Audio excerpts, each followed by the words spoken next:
এই রেসিপিটা মনে হয় না জীবনে কেউ কোনোদিন খেয়েছেন। তবে এটা এতটাই টেস্টি আর অসাধারণ হয়ে থাকে। একবার খেলে আজকে যে রেসিপিটা তৈরি করছি তরমুজের খোসা দিয়ে মাংস দিয়ে রান্না। আ আশা করছি আপনাদের খুবই ভালো লাগবে। ভালো লাগলে বরাবরের মতো অবশ্যই বেশি, বেশি করে লাইক, কমেন্টস আর শেয়ার করে দিবেন।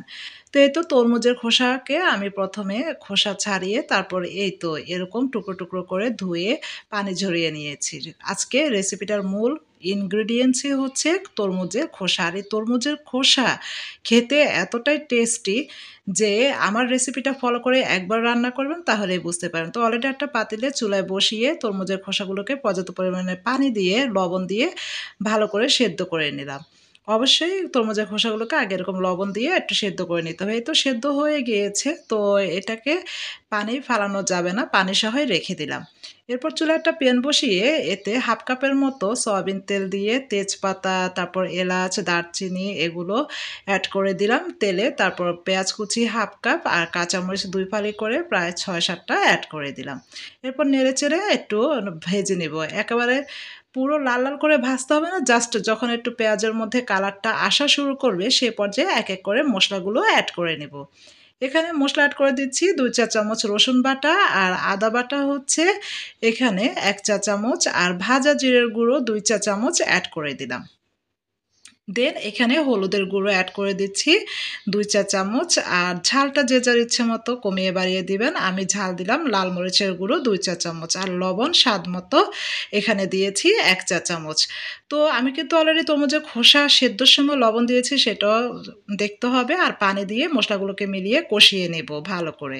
কাঁচা স্মেল যে পর্যায়ে সরে যাবে আর খুব সুন্দর একটা মসলার স্মেল বের হবে, তেলটা উপরে এসে যাবে তখন এই তো আগে থেকে পরিষ্কার করে নেওয়া মুরগির গিলা, কলিজা, তারপর হচ্ছে পা, হাড় এগুলো দিয়ে তারপর খুব ভালো করে কষিয়ে নিব। অবশ্যই সম্পূর্ণ আ সবগুলোকে আগে ক্লিন করে নিতে হবে। আর এই যে কলিজাটাকে আমি রেখে দিয়েছি। কারণ আগে দিলে এই ফার্মের মুরগির কলিজা অনেকটাই নরম থাকে, সেটা গলে যাওয়ার চান্স থাকে। সেজন্য আমি আগে ১ম এ নেড়েচেড়ে মিলিয়ে নিয়ে মুরগির পা, গিলা, তারপর হাড় এগুলো কষিয়ে নিব। ঢাকা দিয়ে প্রায় ১০ মিনিটের মতো চুলার মিডিয়াম ফ্লেমে কষিয়ে নিলাম।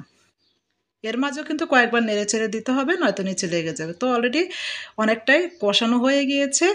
এখন আমি এই পর্যায়ে যে মুরগির কলিজাগুলো রেখেছিলাম সেপারেট করে সেগুলো এড করে দিলাম। দিয়ে নেড়েচেড়ে আবারও ঢাকা দিয়ে প্রায় ৫ মিনিটের মতো কষিয়ে নিব। কোনো প্রকার পানি এড করার প্রয়োজন নাই। যেহেতু ব্রয়লার চিকেন খুব তাড়াতাড়ি এগুলো সেদ্ধ হয়ে যায়। তো এই তো অলরেডি ঢাকা উঠিয়ে নেড়েচেড়ে মিলিয়ে নিলাম। আর খুব সুন্দরই কিন্তু আ কষানো হয়ে গিয়েছে। এখন আগে থেকে সেদ্ধ করে রাখা যে তরমুজের খোসাগুলো সম্পূর্ণটা এখানে পানি ঝরিয়ে এড করে দিলাম।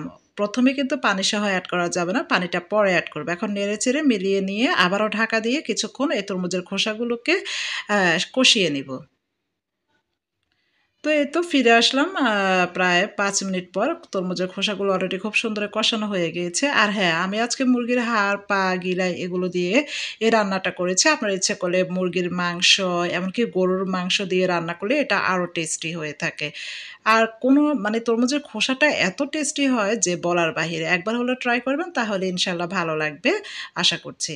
তো আমি পরিমাণ মতো ঝোলের জন্য পানি এড করে ঢাকা দিয়ে রান্না করে নিয়েছি প্রায় আরও চুলার হাই ফ্লেমে ১০ মিনিটের মতো। তো যখন মাখা, মাখা এরকম ঝোল আসবে তখন উঠিয়ে নিতে হবে। রেসিপিটা ভালো লাগলে অবশ্যই লাইক, কমেন্টস আর শেয়ার করে দিবেন। আল্লাহ হাফেজ।